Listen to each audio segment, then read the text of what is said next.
Vítám vás u podcastu, kterému v Algotechu říkáme Na grilu. Dneska tady mám Marka Fabiána a předtím, než se Marek představí, než představí sám sebe, tak bych vás rád upozornil na to, že už máme těch podcastů víc, takže tady někde budou na ně uvedeny odkazy, možná někde dole pod tím videem klidně i komentujte, v případě, že plácáme nějaký blbosti, tak nás korigujte, rádi se poučíme, rádi se naučíme něco nového a teď už Marka nechám představit jeho a hlavně to, co pro Algotech a jeho zákazníky dělá. Je to na tobě, Máro. Díky, Franto. No, moje meno je Marek Fabián a asi je to počuť, že som nie z Českej republiky, ale zo Slovenska. A aj keď teda v Čechách už pôsobím viac ako 13 rokov teraz. V Algotechu pracujem na pozícii, ktorá sa volá Project Director, čo je také všeobjímajúci názov, ale primárne pracujem na úseku, ktorý sa volá Vývoj na zakázku. A plus mám teda na starosti ešte aj interné projekty, ako napríklad momentálne implementáciu Jira. Tá prvá pozícia, ten vývoj na zákazku, to je presne tak, ako sa to nazýva, tak to aj funguje. To znamená, plníme želania našich klientov, snažíme sa im čo najviac pomôcť s ich problémami, čo sa týka customizovaných riešení, ktorých je potreba vo firmách viac a viac a keďže mám historicky veľa skúseností v rôznych typoch firiem, tak mám pocit, že to veľmi, veľmi narastá a ľudia nechcú úplne presne tie veľké riešenia, ale chcú niečo, čo by presne fungovalo podľa ich potrieb. Tak toto skúšame splniť. Naše povídání se jmenuje Na grilu, protože nemáme připravenou žádnou osnovu a nemáme připravenou vlastně, moji respondenti nejsou připraveni na to, na co se budu ptát. A ta první otázka, na kterou nejseš připravený, dneska přece existuje spousta softwarů, které už jsou vyvinutý, můžou být SaaSový, dají se on-premise implementovat, uživatelé jsou na ně zvyklí a tak dále. Proč ještě vyvíjejí dál softwary na míru? Co je ten důvod? Primárne je to o tom, že tie predpripravené riešenia úplne nespĺňajú ich potreby. To je prvá vec, ktorá veľmi často zaznieva, že robili nejaké výberové konanie a nie sú úplne spokojní s tým, ako to funguje. A druhá veľká časť tých demandov, ktoré k nám chodia, alebo tých oportunít, ktoré spracovávame, sú v podstate je software typu middleware, to znamená niečo, čo prepája existujúce firemné platformy, typicky nejaké RPčko, ktoré tam je, nejaké účtovníctvo, niečo, čo sa týka ich výroby alebo niečoho podobného. Robíme aj pre výrobné fabriky, takisto ako pre štátnu správu. A to je veľmi častá záležitosť. A tretia vec, ktorá sa nám začala objavovať, je, že v podstate nič také, ako si vymysleli, neexistuje. To je konkrétne tá štátna správa, ale aj firma napríklad, ktorá robí špeciálne nejaké testovania a pre nich konkrétne na mieru nič alebo nič v tejto oblasti neexistuje. Chcú nejaké špecializované riešenie, ktoré presne sa prispôsobí ich procesom interným a splní a zefektívni hlavne ich prácu. Lebo väčšinou ide o zvýšenie tej efektivity v rámci tých požiadaviek. To znamená jako zlepšení práce těch uživatelů koncových. Presne tak. Já si představuji vývoj softwaru jako třeba stavbu domu nebo rekonstrukci bytu. A protože jsem vlastně jako obojí absolvoval ve svém životě, tak vím, že to není jako žádná legrace a že ta původní idea, kterou jako člověk má, leckdy potom naráží na technologické problémy, na lidi, na to, že různě lidi dělají 5. přes 9, že jo, party se mezi sebou nedomluví a tak dále. Zkus rozvíjet tu moji paralelu jako vzhledem k tomu vývoji na zakázku. Ja som tiež staval dom a tiež som hodne často rozmýšľal nad tým, že či by som to robil takisto, lebo robil som to parciálnymi zadaniami pre firmy, nemal som to vopred, nedal som si to na kľúč postaviť, čiže fakt som si to absolvoval. A nie je to úplne tak v dnešnom svete. Stavba domu, keď si to niekto vymyslí a vypočíta a zadá, je v podstate v našom IT-čkovom svete waterfallový vývoj. To je ten vodopádový vývoj, že na začiatku je nejaké zadanie, kde si odhadneme, čo všetko potrebujeme, odhadneme na to časový plán, technické potreby, koľko potrebujeme firiem, ale kto nám to dodá, za koľko peňazí. A už na začiatku zhruba vieme, že ten software dostaneme presne, alebo zhruba za rok, bude nás stáť toľko a toľko, ale takisto ten dom, dostaneme ho za rok postavený, tie náklady budú takéto a takéto, odovzdávacie kritériá sú také, že to bude mať jedny veľké dvere, 4 okná a tak ďalej a tak ďalej. Dnešný vývoj softveru takto nefunguje. A musím povedať, že on tak nefungoval ani predtým, keď sme si mysleli, že tak funguje. Dnešný vývoj softveru sa viac riadi tým agilným spôsobom, kde v podstate vieme na začiatku, že chceme nejaký dom, ale nie sme si úplne istí, kde chceme tie dvere, koľko tam chceme okien. Ale vieme, že na začiatku by mal mať takéto rozmery, to znamená, vieme, že urobíme základy. To znamená, prvé zadanie, do backlogu si dáme všetky požiadavky, čo sa týkajú základov a tej základnej štruktúry, čo tam potrebujeme. Samozrejme, musíme vedieť aj nejaký predpokladaný budget, ktorý na to máme a tomuto prispôsobovať. Na základe toho, už keď dorábame základy a zaakceptujeme si, že boli dobre pripravené, že sú spravené, tak ich dáme urobiť a už pripravujeme ďalšie a to je tie obvodové a tie základné parametre. Keď dokončíme to, potom robíme nejaký interiér, zadanie interiéru a tak ďalej. A takto si všetci myslia, že funguje agilný vývoj, on ale ani takto nefunguje. A hlavne u tých väčších korporácií, pre ktoré robíme, totiž to nedokážu úplne odísť od toho waterfallového zadania toho projektu. To znamená... Jaký je ten důvod, proč nedokážu odísť? Tohle zrovna možná asi vím, ale... Štandardný budgeting a štandardné fungovanie tých firiem. Oni potrebujú vedieť, koľko ich to bude stáť. U toho waterfallu bol základná premisa vždy, že viem za koľko, čo sa týka času a viem za koľko, čo sa týka financií. U toho agilného vývoja viem, že potrebujem mať 3 programátorov backendových, 2 frontendových, ktorí budú programovať a mám zhruba odhad, že toľko a toľko, ale môže sa to navýšiť, pretože neviem úplne presný a celkový scope toho projektu. A práve preto... A ja som už v niekoľkých firmách som šokoval, keď som urobil prezentáciu tzv. Hybridného vývoja, kde si odhadneme alebo dohodneme tú sumu na ten projekt, ale to riadenie toho vývoja prebieha v tých skramoch a tým agilným spôsobom. To znamená, že úplnú analýzu na začiatku neurobíme, urobíme nejakú predbežnú analýzu, ktorá úplne nie je detailná a urobíme aj odhad tej ceny a odhad práce, ale ten odhad sa môže na konci dňa síce líšiť, ale firma už vie robiť s nejakým budžetovaním a s nejakým časovým plánom. A toto je úplne bežné u tých veľkých korporácií, ktoré väčšinou potom akceptujú.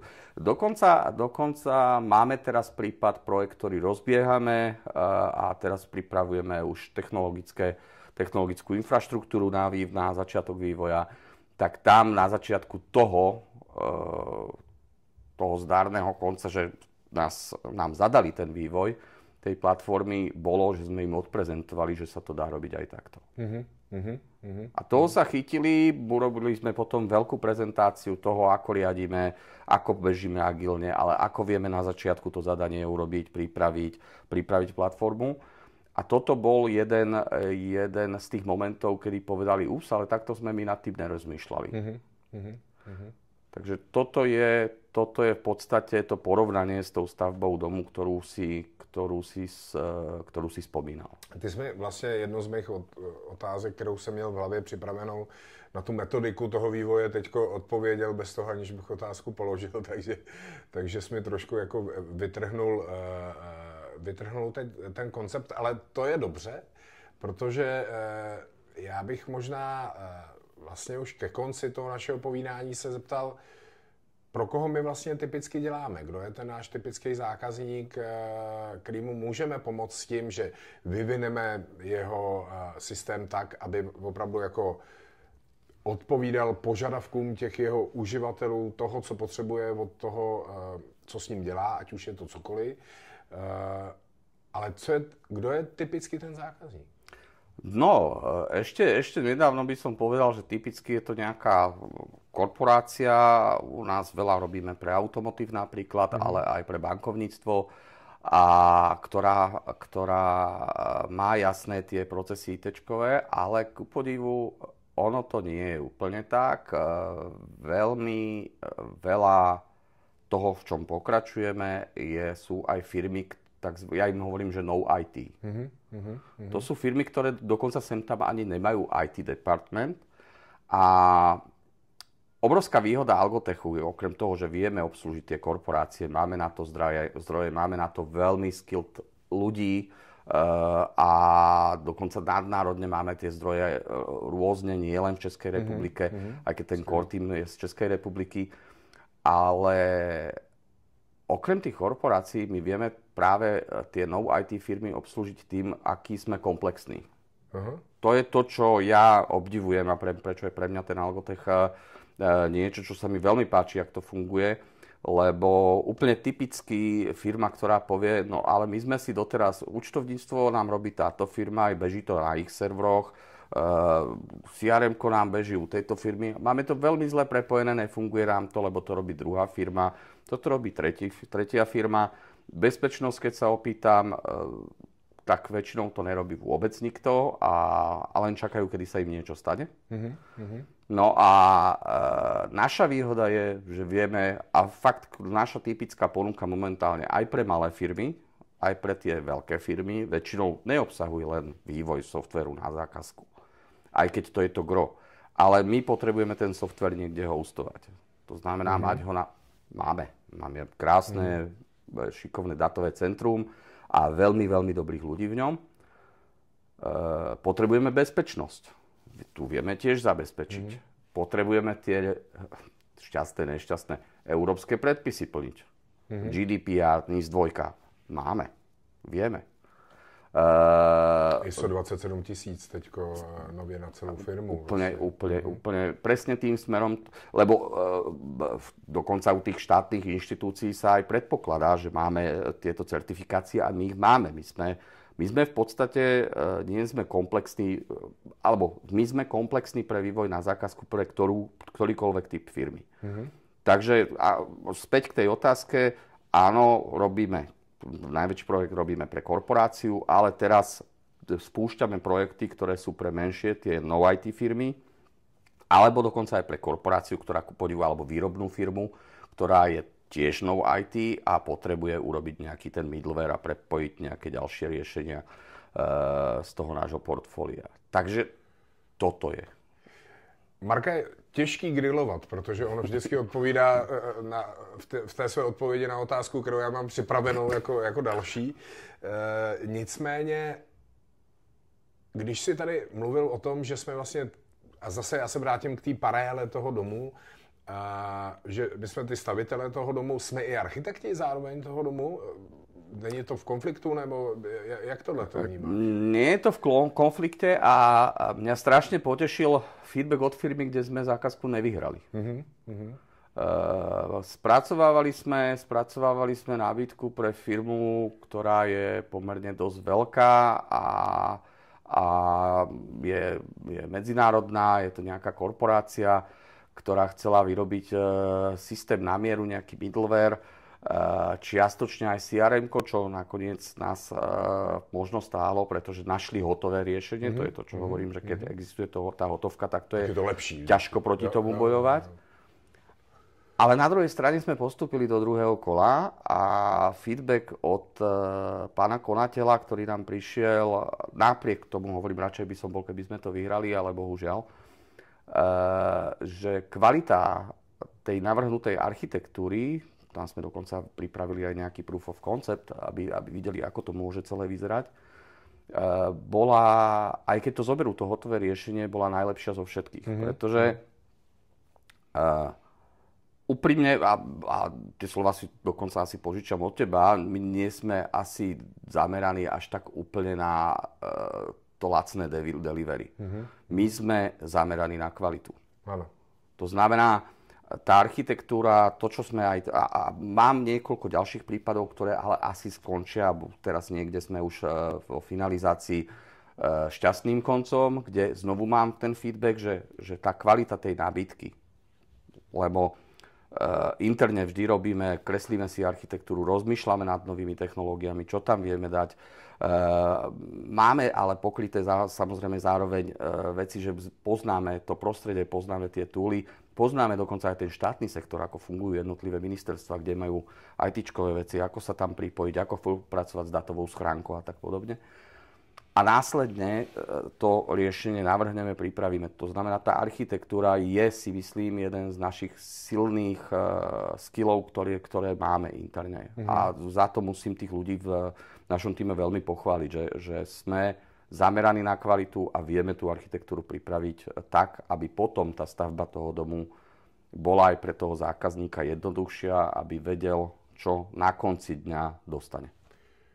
To je vlastně jako skvělá zpráva. Mě trošku, jak jsi říkal o tom, že jsme nevyhráli něco, ten obchod, nebo když někomu nabízíte své služby nebo produkty, tak je blbý skončit druhý nebo třetí. Já bych strašně rád skončil na olympiádě druhý nebo třetí, ať už v jakýmkoliv sportu. To by bylo skvělý. V tom obchodě je to blbý, že prostě to druhé místo je vlastně nevýznamný. Ale co je skvělý, že dostaneme ten feedback a že skutečně pokud existuje, a to je vlastně možná zpráva jedna z našeho dnešního povídání, pokud existuje to řešení už hotový, tak je asi podle mě nesmysl ho vyvíjet jako znova na zakázku, jenom kvůli nějakým drobnostem. Jo? A to možná střílím trošku do vlastní nohy tady proto, ale to je nesmysl. A Algotech je postavený na tom, že chce zákazníkům pomáhat tak, aby to dávalo smysl, aby to pomohlo těm lidem, ty systémy. No a pokud už existují, někdo je vyvinul, tak je to vlastně blbost. Ty jsi na začátku říkal, že u nás vlastně máš na starosti i implementaci nového systému pro vlastně řízení všech zakázek, tiketů a tak dále, systému Jira, protože jsme v době natáčení tady našeho dnešního povídání v podstatě pár dnů před Go Livem, tak já bych si tě možná pozval po tom Go Liveu na tohleto téma pohovořit, až dosedne prach, až budeme mít jenom ty skvělé zkušenosti a třeba budeme mít i nějaký body k poučení, o který se velice rádi jako s ostatními podělíme. Co říkáš na takovýhle plán? Určite veľmi rád, lebo historicky toto je, myslím si, že moja tretia implementácia Jira Toolu, ako som prechádzal firmy a predtým som robil s niektorými inými ITSM toolmi, ako je HP OpenView a podobne. Ale toto je prvýkrát, keď to je real ITSM tool. Že to je fakt na ten service management, že to nie je na interné riadenie tiketov alebo na internú komunikáciu nad tiketmi, ktorú by mala každá firma nejak mať zabezpečenú. Takže určitě velmi rád, lebo je to úplně o něčem jiném. Já si myslím, že to právě není téma, který bychom míchali s tím vývojem na zakázku, že je to trochu jiný téma, který se bude, věřím, pozitivně dotýkat i našich zhruba 400 zákazníků, jejichž počet pořád vlastně roste a musíme nějak spravovat, musíme mít nějaký profesionální nástroj, takže tohle je něco, na co já se těším, ale jak jsem říkal, nechme dosednout prach, protože každá takováhle změna v každé firmě přináší určitý nástrahy, určitý problémy, který budeme řešit, určitě se nějaký jako vyvstanou, i když o nich třeba teď ještě nevíme, to je vždycky 100% jistý. Takže já bych dneska poděkoval Markovi Fabiánovi za to, že tu se mnou byl, že pohovořil o vývoji na zakázku. Moje jméno je František Zeman a sledujte náš podcast, budeme vycházet zhruba jednou za 14 dní, za 3 neděle. Najdete odkazy na ostatní povídání někde okolo nás, pod námi, nad námi. Uvidíme, pokud jsme plácali blbosti, tak nám to napište. Pokud ne, tak nám to třeba napište taky a těším se na další díl. Díky. Ďakujem.